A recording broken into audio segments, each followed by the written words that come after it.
بسم اللہ الرحمن الرحیم۔ السلام علیکم ورحمۃ اللہ وبرکاتہ۔ عزیز طلباء، اللہ پاک کی ذات سے امید ہے آپ سب خیر و عافیت سے ہوں گے۔ عزیز طلباء، کل ہم نے زکوٰۃ کا عنوان مکمل کر لیا تھا اور آخر میں ہم نے مصارف زکوٰۃ پڑھے تھے۔ قرآن کی روشنی میں ان مصارف کی تفصیل ہم نے پڑھی تھی اور یہ کام آپ کو نوٹ بک میں کرنے کے لیے دیا گیا تھا۔ مجھے امید ہے آپ نے سارا کام اچھی طرح سے کیا ہوگا۔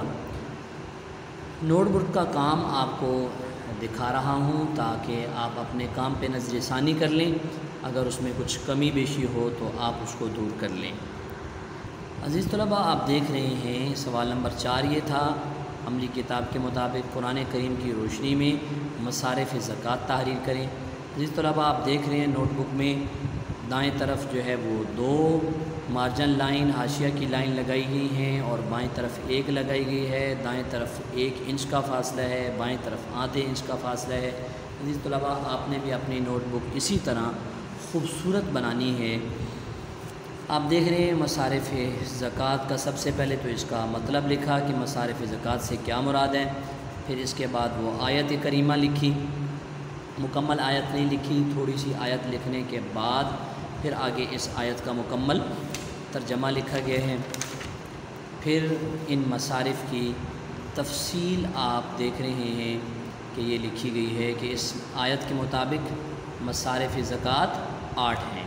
پھر ہر ایک مصرف کی الگ الگ تفصیل ہے، فقیر، مسکین، عامل زکوٰۃ اور تالیف قلب اور غلاموں کو آزاد کرنا، قرض دار، اسی طرح اللہ کے راستے میں خرچ کرنا، مسافر، اور آخر کے اندر جو 2 مصارف اس وقت موجود نہیں ہیں تو وہ کیسے ختم ہوئے ہیں، اس کی کیا وجہ ہے، یہ بھی تحریر کی گئی ہے۔ عزیز طلباء، آپ دیکھ رہے ہیں ہجری تاریخ بھی، صفحہ نمبر بھی، عیسوی تاریخ بھی، اور اسی طرح انڈیکس بھی جو ہے وہ روزانہ کی ترتیب کے مطابق چل رہی ہے۔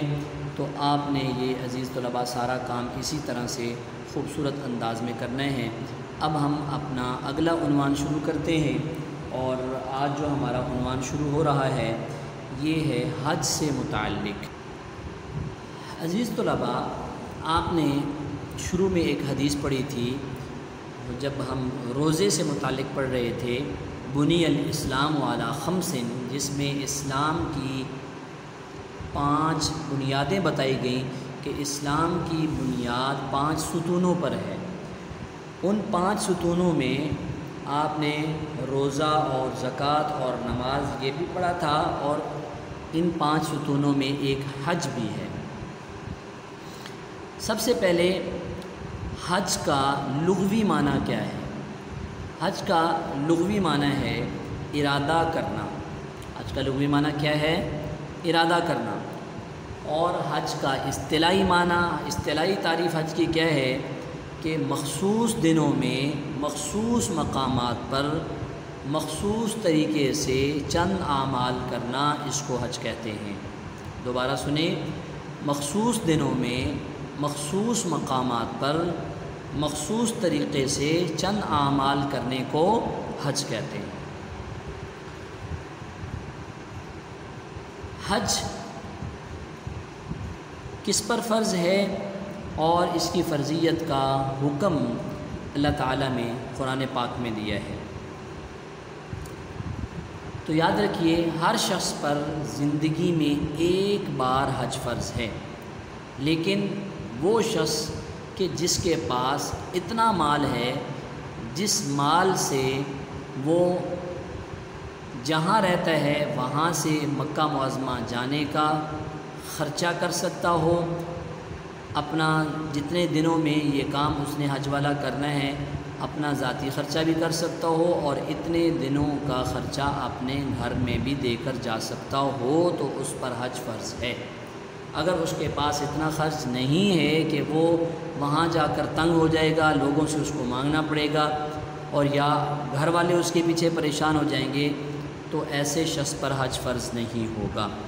اللہ تعالیٰ نے قرآن میں اس کی فرضیت کا حکم دیا ہے اور فرمایا ہے وَلِلَّهِ عَلَى النَّاسِ حِجُّ الْبَيْتِ مَنِ اسْتَطَاعَ إِلَيْهِ سَبِيلًا، کہ اللہ کے لیے لوگوں پر حج کرنا فرض ہے، اس کے گھر کا حج کرنا فرض ہے، لیکن ان لوگوں کے لیے جو طاقت رکھتے ہیں۔ حج کی فرضیت کا حکم احادیث مبارکہ سے بھی ملتا ہے۔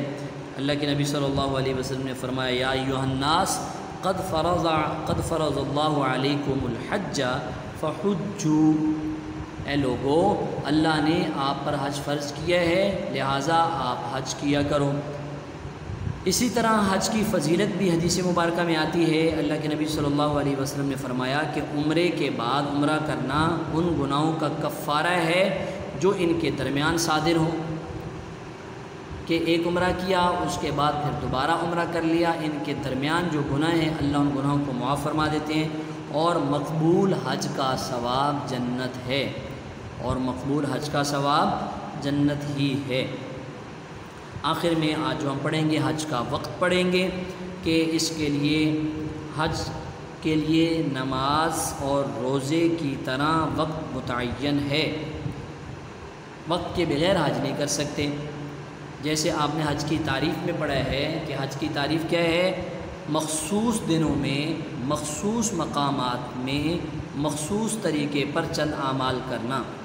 تو مخصوص دنوں کے اندر یہ اعمال ہوں گے تو حج کہلائے گا، یعنی جہاں جہاں جو اعمال کرنے ہیں تو اس کے لیے ماہ ذی الحجہ کی 8ویں تاریخ سے 12ویں تاریخ تک اس دوران اگر یہ اعمال کریں گے ان مقامات پر جائیں گے جو آپ آگے تفصیلاً پڑھ لیں گے حج کے واجبات اور اس کے فرائض میں۔ تو ورنہ ان دنوں کے علاوہ 8 ذی الحج سے 12 ذی الحج کے علاوہ اگر کہ سال میں کسی اور دن میں کسی اور مہینے میں جاتے ہیں تو یہ حج نہیں کہلایا جائے گا۔ عزیز طلباء، اب ہم اس کی بلند خوانی کرتے ہیں۔ نماز، روزے اور زکوٰۃ کی طرح حج بھی اسلام کا ایک رکن ہے۔ حج کی تعریف، حج کے لغوی معنی ارادہ کرنا کے ہیں، جبکہ شریعت کی اصطلاح میں حج مخصوص دنوں میں مخصوص مقامات میں مخصوص طریقے پر چند اعمال کرنا۔ حج کا حکم، تمام عمر میں ایک مرتبہ اس شخص پر حج فرض ہے جس کو اللہ تعالیٰ نے اتنا مال دیا ہو کہ وہ اپنے وطن سے مکہ معظمہ تک آنے جانے پر قادر ہو۔ تو یہ آپ نے پڑھ لیا کہ حج کس شخص پر فرض ہے اور کتنی مرتبہ زندگی میں فرض ہے۔ حج کی فرضیت قرآن پاک سے اور حدیث سے ثابت ہے۔ یہاں ایک آیت اور ایک حدیث ذکر کی جاتی ہے۔ اللہ تبارک و تعالیٰ کا ارشاد ہے وَلِلَّهِ عَلَى النَّاسِ حِجُّ الْبَيْتِ مَنِ اسْتَطَاعَ إِلَيْهِ سَبِيلًا، اور لوگوں پر اللہ کا حق یعنی فرض ہے کہ جو اس گھر تک جانے کی طاقت رکھے وہ اس کا حج کرے۔ اس آیت سے حج کا فرض ہونا واضح طور پر ثابت ہوتا ہے۔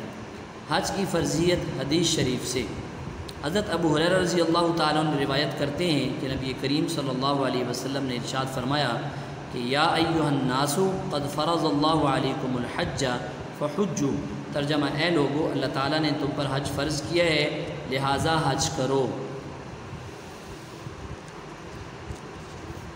اسی طرح حضور اکرم صلی اللہ علیہ وسلم نے ارشاد فرمایا، یہ حج کی فضیلت ہے۔